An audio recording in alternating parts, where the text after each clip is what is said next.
Welcome to the Stretch to Go podcast. My name is Ian Ray. I'm your host for today. And today I have Mr. Rob Ryder from Virginia. And remind me, what part of Virginia are you from? I'm in Leesburg, so I'm in the western DC suburbs, northwestern. Okay. So we're in the DMV area, my fellow neighbor. Indeed. You have had people who aren't your neighbors on as well, right? Correct. Yes, sir. But Mr. Rob, thank you and welcome to the Stretch to Go podcast. Absolutely. Thanks for having me. I appreciate the invite. Yes, sir. So I would like to know, and I like, of course, everyone on the audience to know who you are, what you do, and the name of your business, and of course, how long you've been doing it. So go ahead, Rob. So I'm Rob Ryder. My business is Adapt, Stretch, and Bodywork, LLC. I always forget the LLC part. I started as a massage therapist in 2013 after a management career, a 25-year management career. Went to massage school in 2013, just did massage for my first 3 years, and then I discovered fascia. Believe it or not, they didn't teach a whole lot about fascia in massage school. I find that shocking now, looking back on it. So I was introduced to fascial stretch therapy at a CEU. I think it was a deep tissue CEU. Mm-hmm. And the young lady, she's actually in your area, Sarah. I don't know if you've met Sarah. DMV Stretch. Yes. Yes. So she comes in, and that's the shirt she was wearing, DMV Stretch. I had always been interested in stretching and didn't get a lot of stretching in massage school. Mm-hmm. So I very flexibly challenged. I mean, there's a reason I stretch people is because I need to be stretched myself. So yes. I very quickly, I was like, what is that? And she's like, oh, that's my business. And I was like, okay, well, tell me about it. And she's like, it's a lot easier if I just show you. I was like, okay. So now I understand why, because it can be, tough to explain to people. So we skipped lunch and she gave me a lower body session. And mm-hmm. It was still to this day the most impactful body work I've ever had. So I remember saying to her at the end, I was like, I'm going to come see you every week. And she tells me she's in Crofton, Maryland, and it's like an hour and a half, if maybe a little further from me. And I'm like, okay, I'm not going to come see you every week, but there's got to be someone closer. Uh-huh. So I looked into it, and there wasn't anyone closer. So like we just talked about, I did my research into it and fell for it, completely passionately. Felt like in our community there, really should be someone who does this work. Our community here in Loudoun County is very active. And so I started focusing on it. I jumped in, I did all 3 levels in about 19 months and started adding FST to my business. I was working somewhere else at the time. They allowed me to run with it. They'd never heard of it. Allowed me to run with it, and I started building it from nothing. I mean, I was giving away, little 10-minute samples on the end of massage stretches, or really at the beginning of the massage sessions. For a while, from 2016 to 2019, I was, going through the courses and started in 2016 building, my own clientele. And I remember a teacher in massage school saying as a man, you will work this much for someone else and you'll work this much for yourself. And over a long period of time, I think he said 7 years, it starts to do this. And it very much felt like that. Up until about 2018, where I felt like it was starting to establish itself. Mm-hmm. And then I got my own office and it exploded. And now I combine, massage and FST, and now holistic coaching actually is a new thing that I'm adding as well. Dang. That's beautiful. That's awesome. You had that work done and that transformed you into saying, let's do this. Yeah.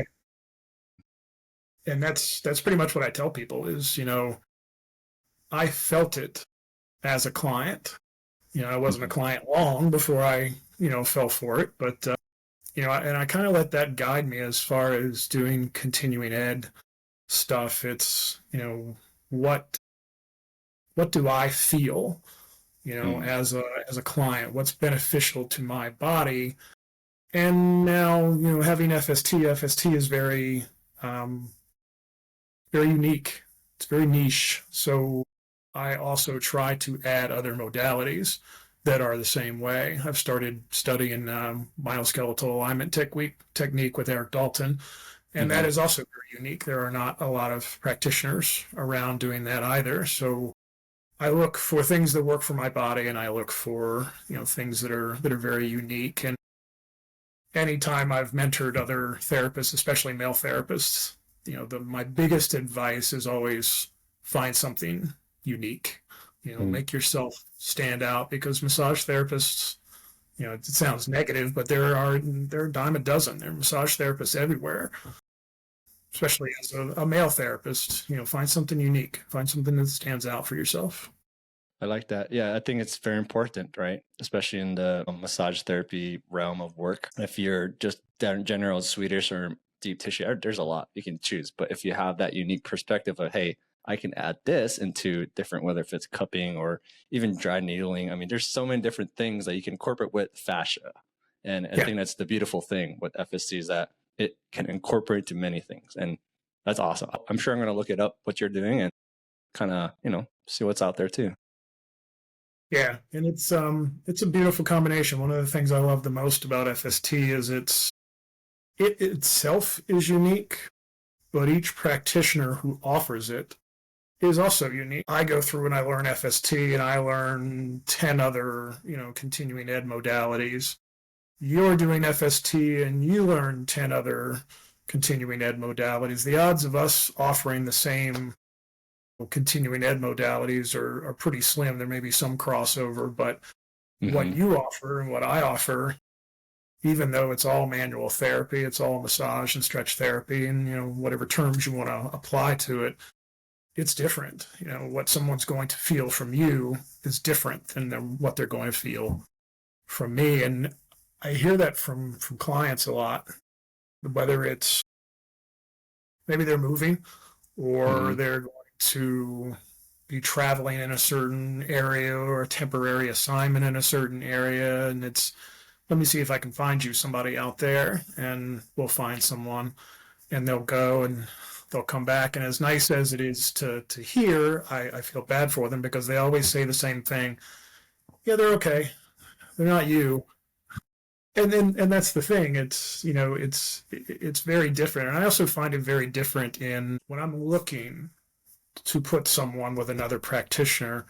My first goal is the massage therapist who's doing FST, and I know you are not. So Hmm. to me, that brings a different level of FST. To me, if I can get on a table and experience both, why would I not want that? Why would I not want massage and FST? When I go to another area, we go to Palm Springs every year for winter vacation, and I look there and they only have one or two massage and FST people. The rest of them are trainers and FST Mm. people.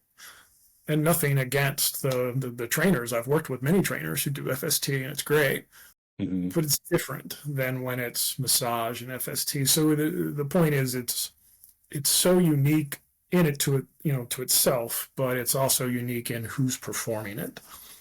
Sure. Yeah. And I think that's the beauty too with, Chris and Ann with their background and how they applied it into their practice, with Ann being a dancer and Chris being a physiotherapist and doing Tai Chi. I mean, that's the beauty of this FST work is that these different modalities, it just helps, like you're saying, with body work. And I think everyone should experience it from different backgrounds to at least take a course and say, yeah, this toolset actually can help with my clients. So I totally agree with you.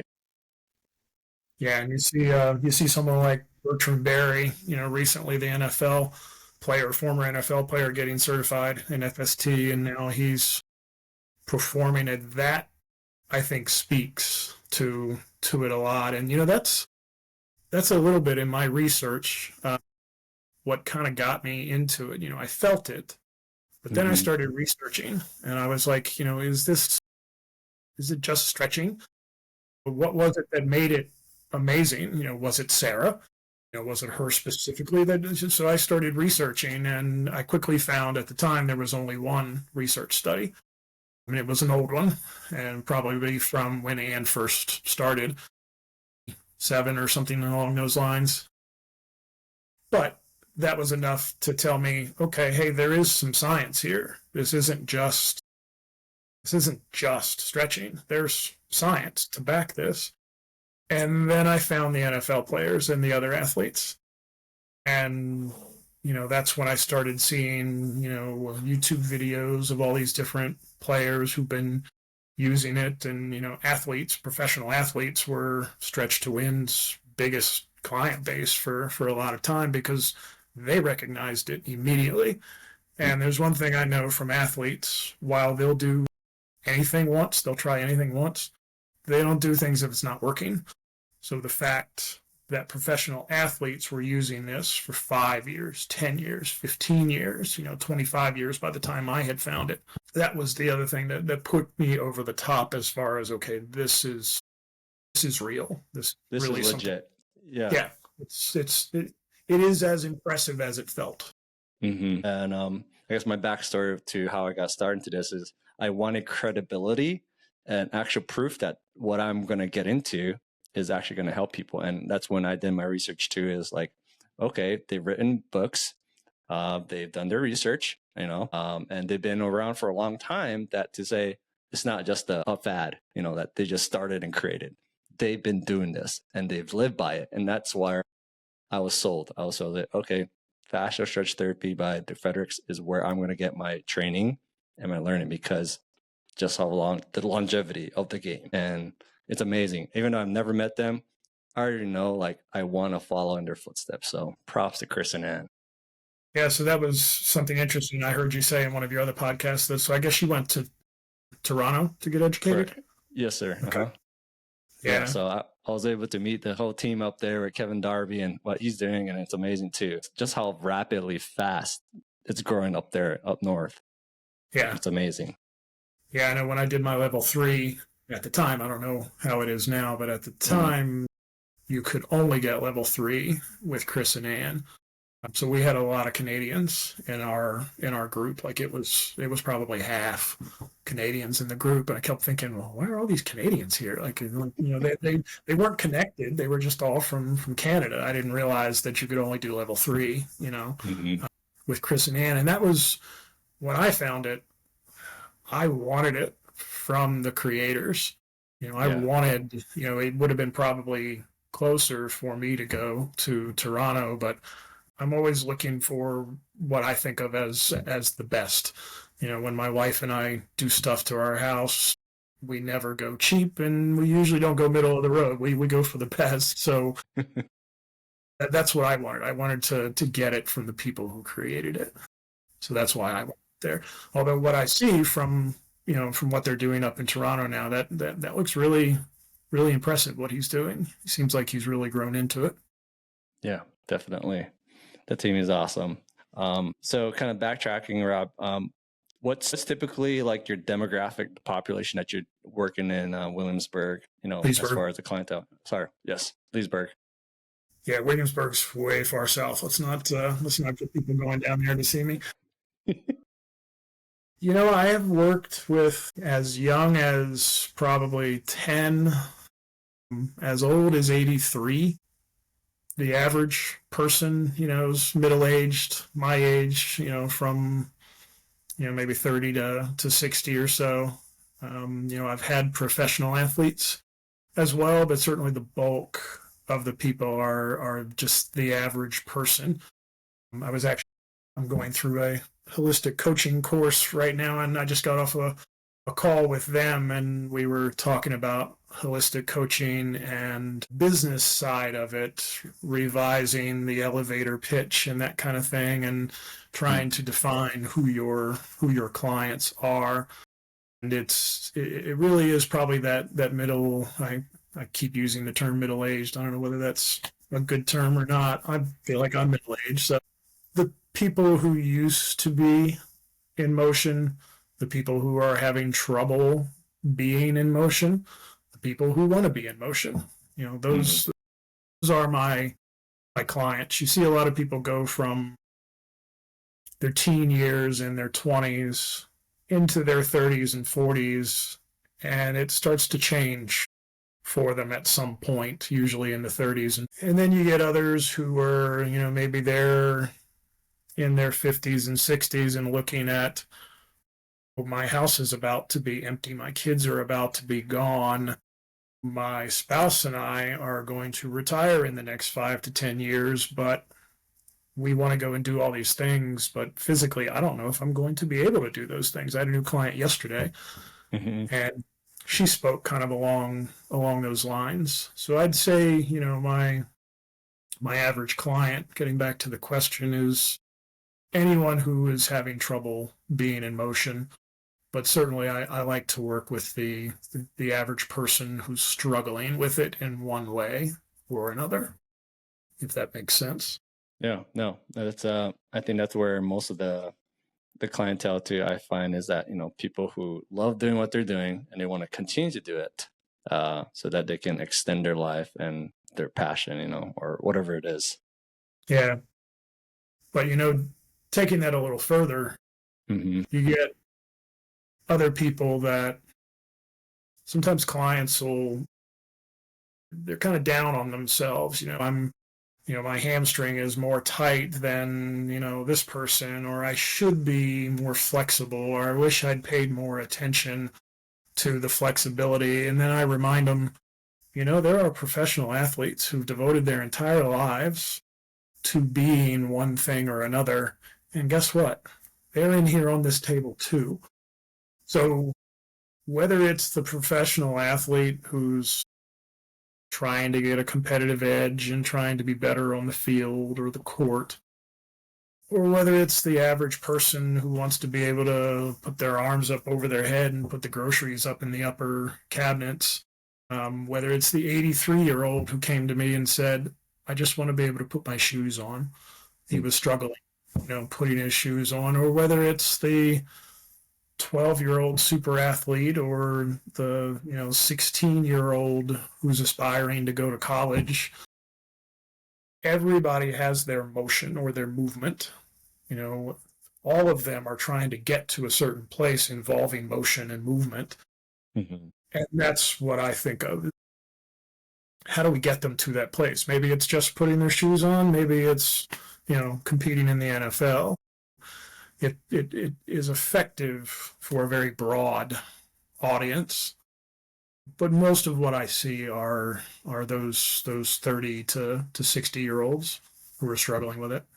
So I know you probably have some stories to share about some success stories. I know you just recently kind of shared that you had a new client and whatnot coming in, but what are some real life examples? Maybe you can share me at least one or two of clients from the beginning till currently, or even after they've done seeing you.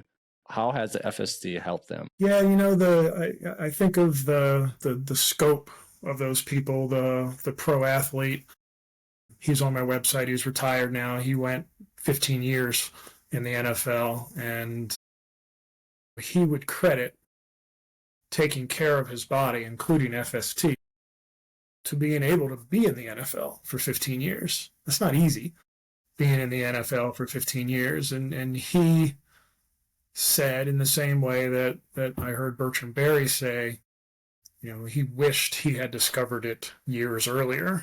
Could he have played, or how many players could have played longer, if they had found it? So you get those success stories, and those are nice. I've had young clients, and this is probably not FST related, I guess. I had an 8-year-old autistic child when I was just doing massage, so maybe it's not exactly applicable here, but this was probably my most gratifying moment coming into the industry. Was this 8-year-old, brand new. I mean, brand new within my first 6 months. And the owner of this franchise place I work in comes to me and he says, we have an 8-year-old autistic child we'd like you to work on. Thinking, I just got here. You have veteran therapists. Why would you not ask them to work with this child. And, I had great communication skills because I had a 25-year career in management. And I guess that's the thing that, that he was asking me to bring to the table. And so I did some research. At the time, there wasn't really a lot of research on working, with autistic folks. And Mm-hmm. so I knew in general, working with kids, immediately you go from thinking hands to fingers, very Mm-hmm. gentle touch. But what I learned from this autistic child was it's not actually soft touch, because soft touch sets them off. What he needed was firm, Firm. not too deep, but firm compression. And when we think about it now with our weighted blankets and stuff like that, it makes sense. At the time, it didn't really make sense. But, I worked with a kid for, I don't know, maybe 3 months or so. And I never met the parents, but just the caregiver. But the parents sent a letter, or the caregiver sent a letter from the parents and said that, they had not been able to hug their child since, he was an infant, because the touch. But during that time that I worked with him, he got used to being touched. We went from just 5 minutes on the table to 35 or 45 minutes on the table. And in the end, the parents were grateful that they were able to hug again, because he had gotten used to being touched and being comfortable being touched. So again, not FST related, but yeah, big success story there. Other clients who massive car accident, and then he didn't move for 30 years after that. This goes back to the 80s when he was in his 30s and had a massive car accident. And he was very active as a 30-year-old. Karate and soccer and all these different things. And he's in this massive car accident in the 80s before physical therapy, was a really big thing. And he was pretty much laying in a bed for 3 months. And then, so he goes from massively moving at a high level to not moving at all. And then when he got up and he wanted to start moving again, the doctors were like, yeah, you're never going to move like that again.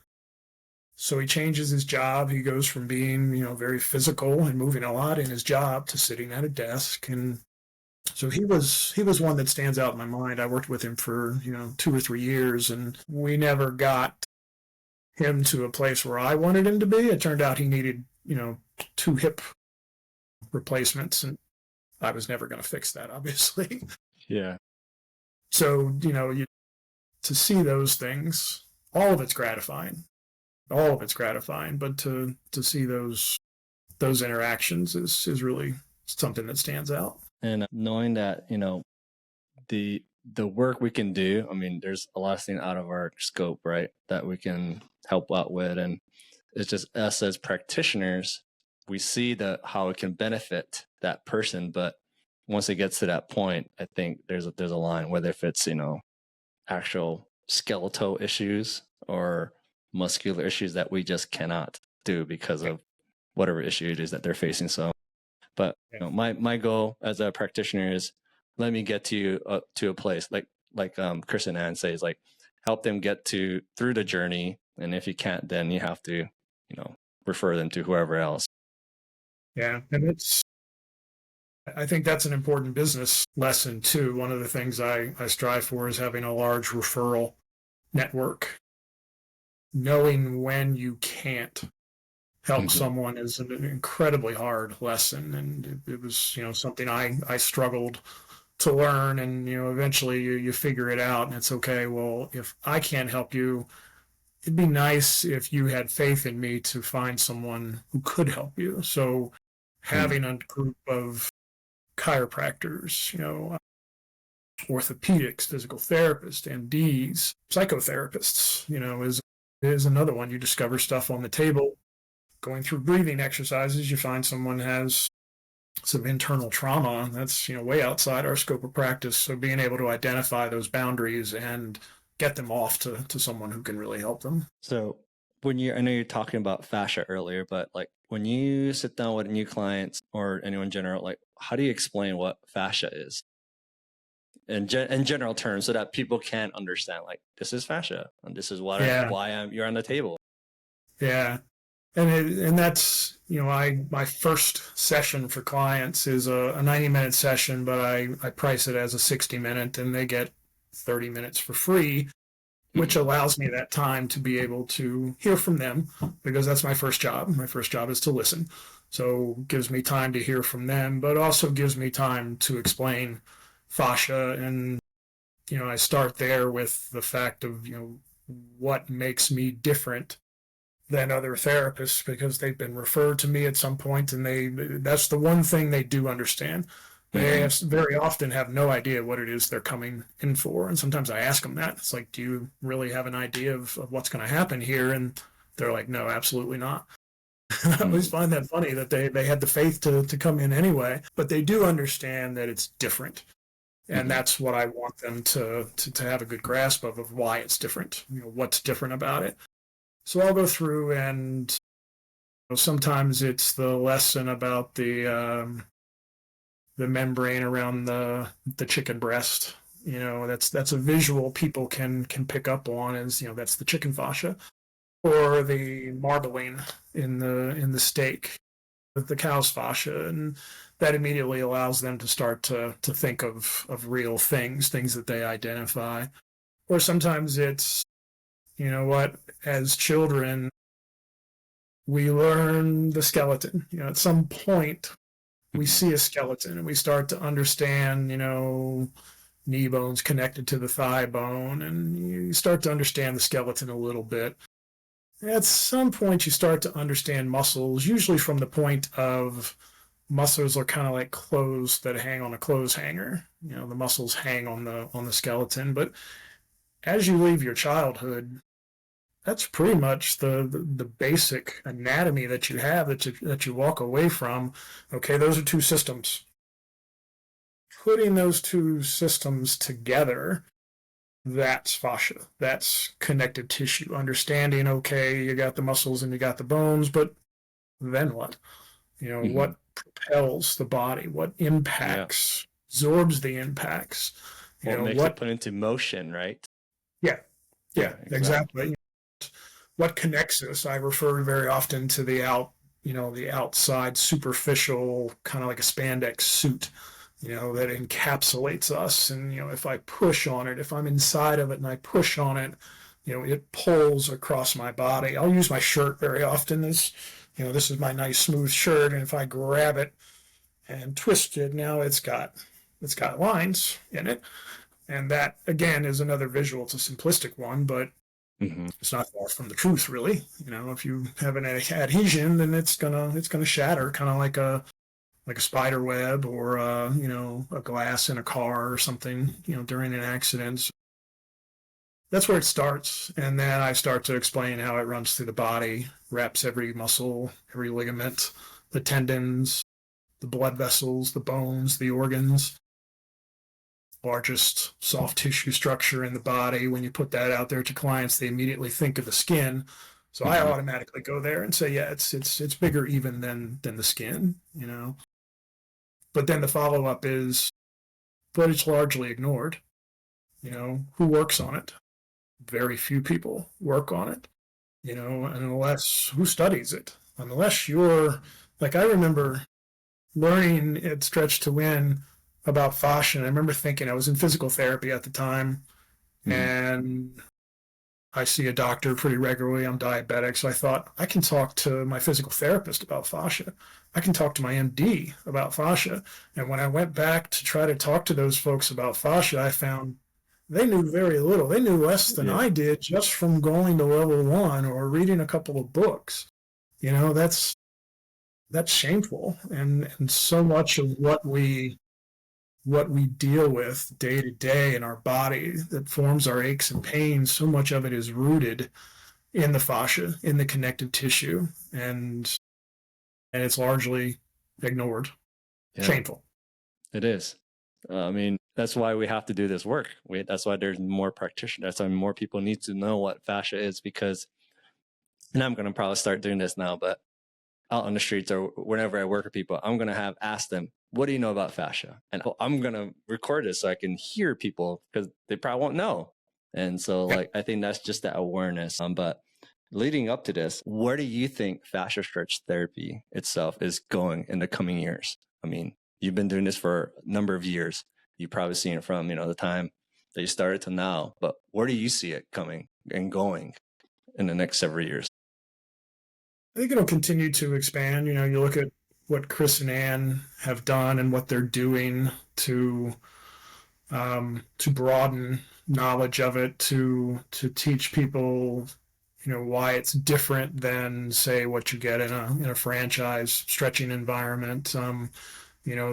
Chris has done the NASM course for stretching, and they have the new research study that's going on at the University of Arizona. So they're putting it out there and putting it out there best they can. They're aligning themselves with good, educated people. It doesn't take you long in the fascial world to start to find the Mount Rushmore of fascia. You think of Tom Myers and Gil Hedley. Yep, exactly. And then you start to look at FST, especially at our level, you start to see the connections. Well, they know Ann. Ann knows them. They're writing forwards to books back and forth. They're working really hard to continue to expand it and to teach people. And the more people that go and learn it, the more people that follow through and not just pick up, a level 1 or a level 2.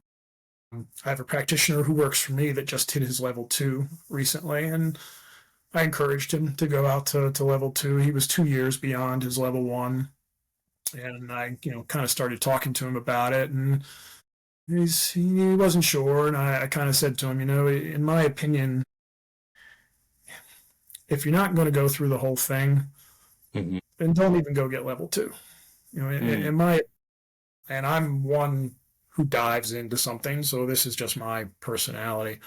I dive into something and I become passionate about it. But in my opinion, if you're not going to be passionate about it, what's the point?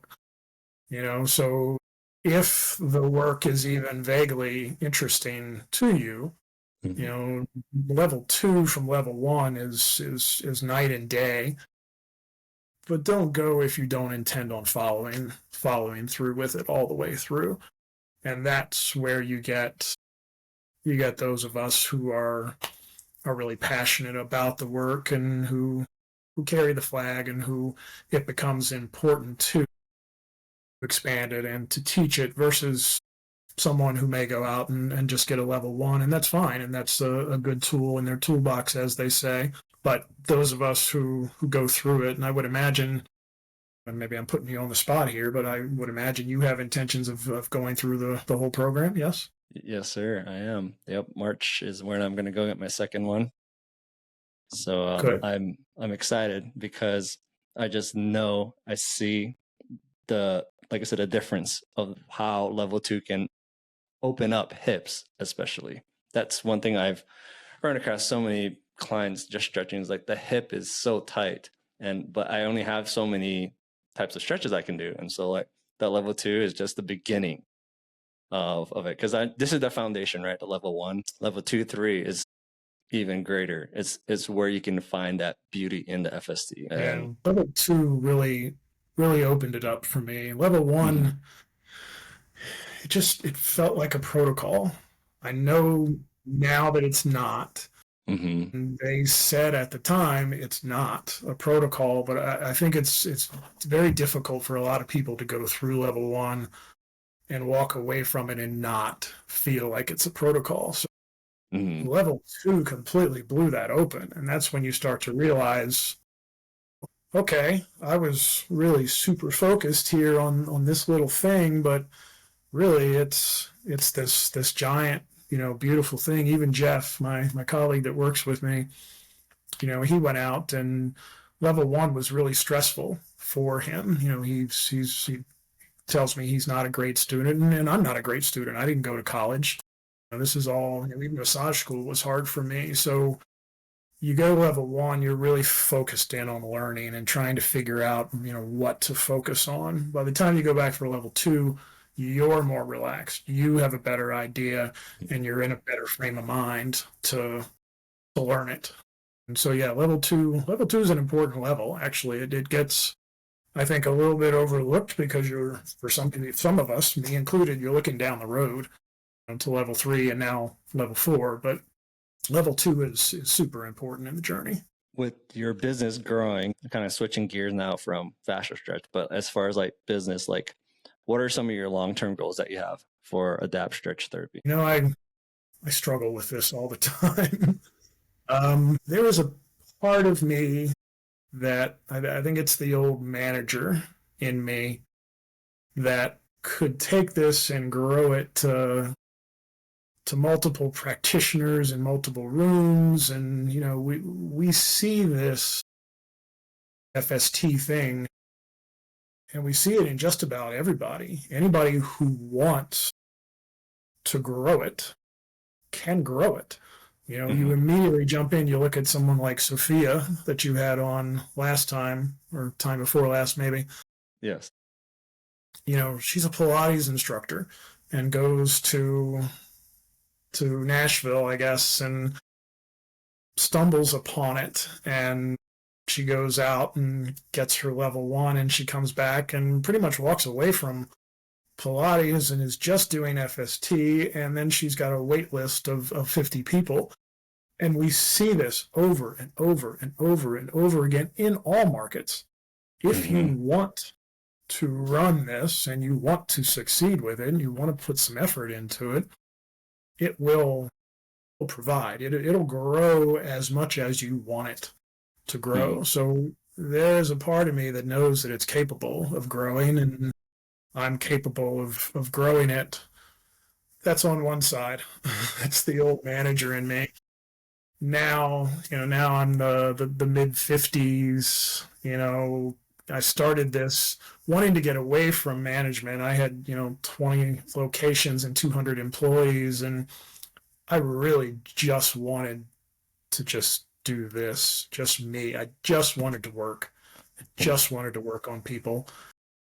And it grew, just like with Sophia. It grew, and I found myself, 6 to 8 weeks booked out, not even realizing it. I just looked up all of a sudden. How the hell did I get here? I've got 6 to 8 weeks worth of clients.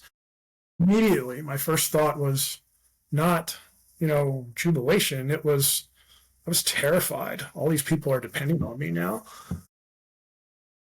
So there's that, and as it grows, I really just wanted it to be me, and clients are having a hard time getting in.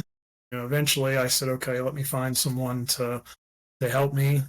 It's hard to find people to do this, in my opinion. I've struggled to find people. I've talked to others that do what we do, and they say the same things. On that other side, the 55-year-old me says the more contractors I add, the more rooms I complicated it's going to get. Maybe the less I'm on the table working and the more I'm managing.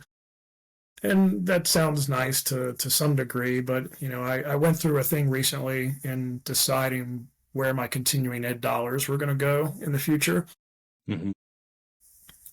I became interested and now passionate with the Dalton's myoskeletal alignment technique.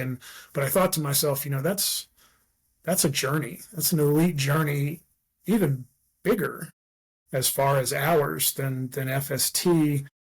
If the business is going to go someplace where I'm managing it, do I want, to take that long journey, or I just want to pick up some continuing ed just to get my hours, So to answer your question, I don't know which direction it's going to go. My wife and I have this fantasy of maybe being able to retire in the next 5 to 10 years, and that could take us to different places. And I'm adding the coaching piece now. I do know that the business is going in that direction. I'm adding that myself, and that's something that I think clients need very much. Not all clients, but not everything can be solved on the table.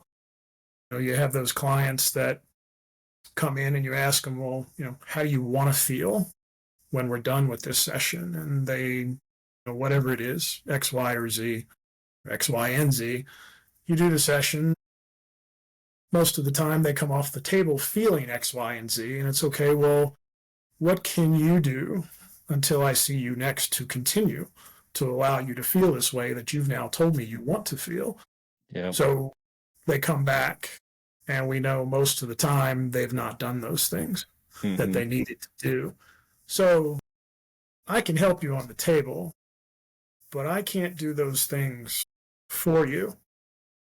But maybe I can help you with some coaching that will help you get to that place where you can do those things. So I've seen that, it's not everything that needs to be helped along is on the table.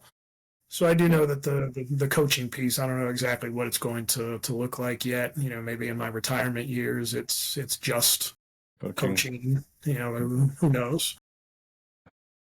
But coming from the person who really just wanted to work on clients, it's gone further than what I expected it to. And I'm not sure which path I'm going yet. Yeah. You're still young. You still have time.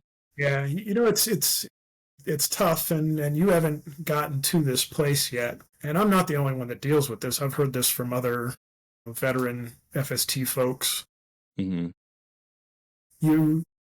You have a 6 or 8 week, backlog, and you've got a waiting list, and when are you going to hire somebody to help you? And okay, I hire someone to help me, and people are reluctant to see that person. And you think, okay, well, is there something wrong with that person? Let me evaluate that. And you don't have to go very far down the road to find out. And I've had clients actually tell me, there's nothing wrong with that person you hired.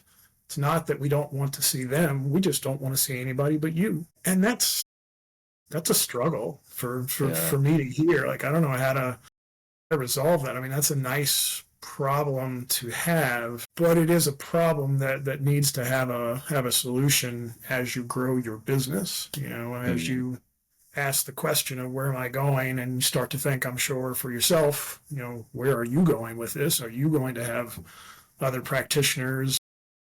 If you're good at what you do, and I don't know many FST people who aren't good at what they do, especially if they went, beyond level 1, or anybody really that applies themselves to something they're passionate at, that becomes a tough question to answer. Yeah, that's give me some couple more a couple more certifications, and I'll get there. You got plenty of time, don't worry.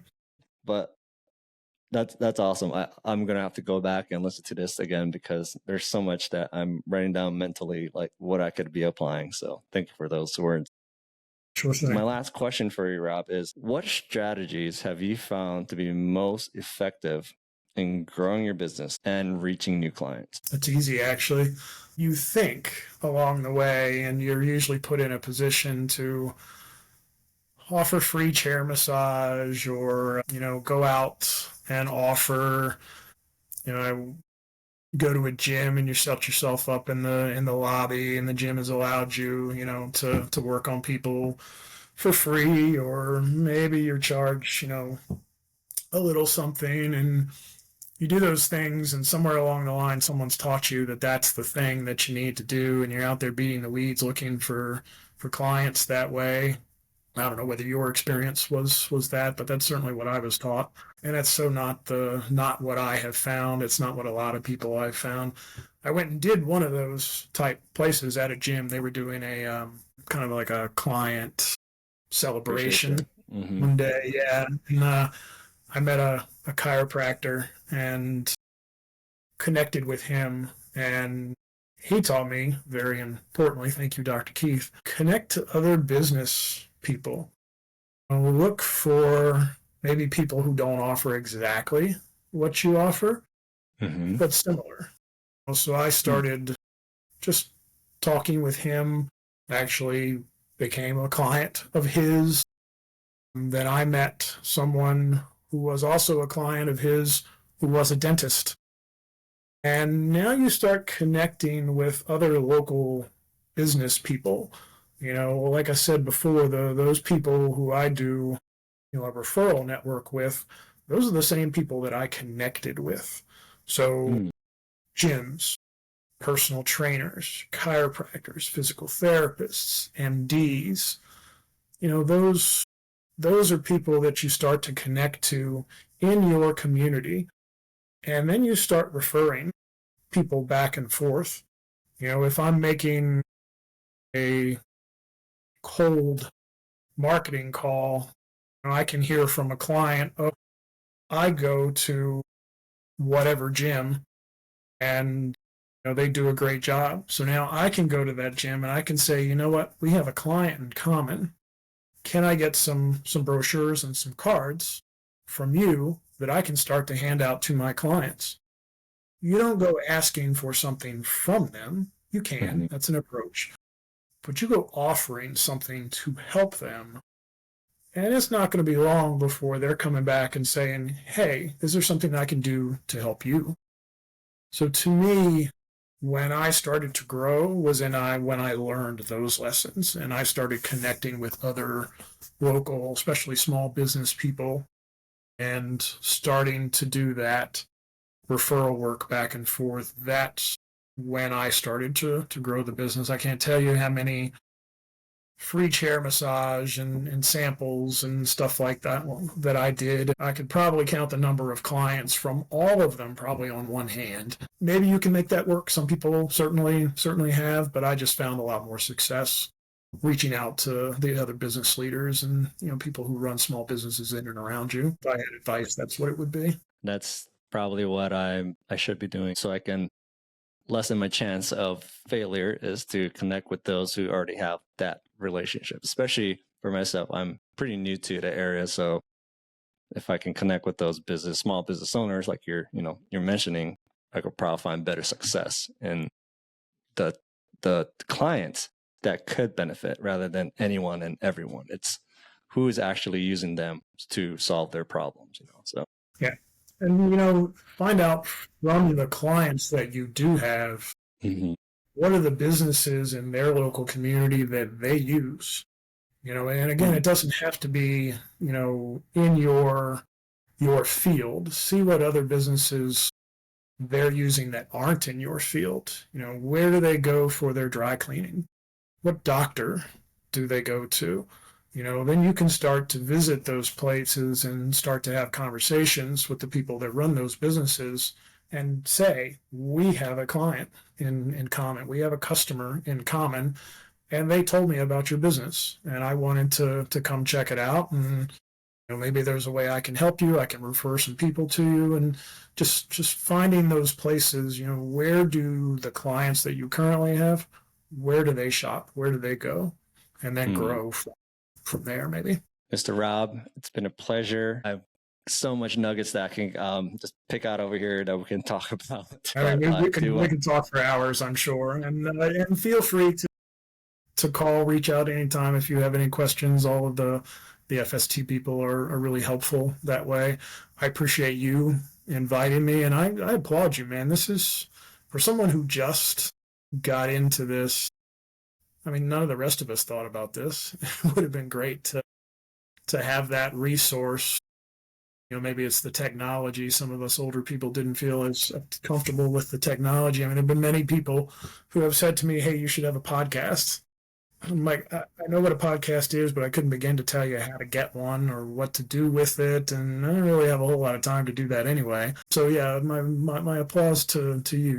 You're doing a great thing, and you're doing something now that practitioners a year down the line, 2, 5 down the line, they could come back to and look at this. For the average person, some of this may not make any sense to them at all. But for the 1, 2, 5, 10, 15, 20 practitioners down the line, this can be a valuable resource for them. Or maybe there are massage practitioners out there, or personal trainers, or any movement specialists, movement professionals who want to add something to their business. This is a good thing to add to the business, absolutely. Thank you, Mr. Rob. Yeah, this is for everyone, those just wanting to learn about Stretch to Win, and for those who are interested in learning where Rob and I got our certification in learning. You can visit stretchtowin.com, where the creators Ann and Chris Federick have started for, it'll be almost 30 years. That's crazy that they started this. Wonderful. But there's great resources there. You can learn to become a practitioner like Rob and I, and put into your tool set if you're in different type of modalities. So feel free to check out. Also look at, Mr. Rob, before we close, please share with the audience how they can book a session with you or a massage. Give us your email, a way to contact to book you, and then of course a social media handle they can follow you. Go ahead. Yeah, so the business is Adapt Stretch and Bodywork in Leesburg, Virginia. Phone number is 703-662-5. You can find us on the website at stayinmotion.biz. That'll give you a lot of information, but there's also a booking website that you can go to. You'll find me very hard to book with, unfortunately, but you can find the calendar there. You can reach out. There's an email contact form on the website as well. I'm on Instagram and Facebook, and not hard to find if you start looking. Is it Adapt Stretch Therapy for your social handle? Adapt, I think it's at Adapt Stretch is the handle, especially for Instagram. I'm not sure what it is for Facebook. I'll put it in the show notes regardless. So yeah, I got you. Adapt Stretch and Bodywork. Cool. Well, Mr. Rob, thank you. And for those of you, please follow, subscribe for Rob's channel if you're following, and of course for my podcast, Stretch to Go podcast. Thank you, Mr. Rob, for allowing me your time, and hope you have a great rest of your day. Thanks, man. I appreciate it. You're welcome. Take care.